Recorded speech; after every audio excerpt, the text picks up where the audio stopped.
मराठा समाज बांधवांनी शांतता रॅली काढण्यासंबंधी आज त्या ठिकाणी निर्णय घेतला. आज ती रॅली होते. मी काल काही वाहिन्यावरती आणि सोशल मीडियावरती पाहत होतो की जाणीवपूर्वक या शांततापूर्ण होणाऱ्या रॅलीला जिल्हा प्रशासनाने परवानगी नाकारली असल्याची अफवा बसवून काही जण तणाव निर्माण करण्याचा प्रयत्न करत आहेत. ही बातमी पूर्णपणानं चुकीची, खोटी व दिशाभूल करणारी आहे. वस्तुतः जिल्हा पोलीस प्रशासनानं रॅलीला परवानगी नाकारण्याचे कोणतेही कारण नाही, परंतु ही रॅलीला परवानगी 8 तारखेलाच या ठिकाणी दिलेली आहे.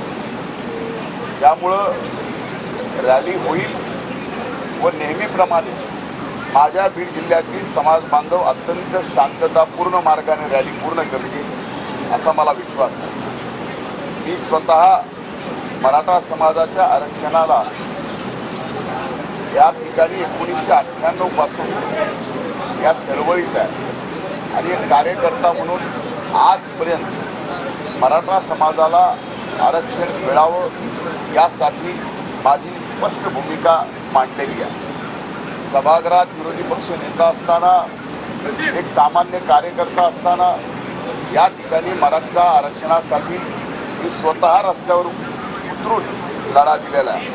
म्हणून कृपया करून कोणीही अशा खोट्या अफवा किंवा समाजात बुद्धिभेद करून सामाजिक सलोखा बिघडवण्याचा प्रयत्न करू नये ही माझी विनम्र विनंती आहे.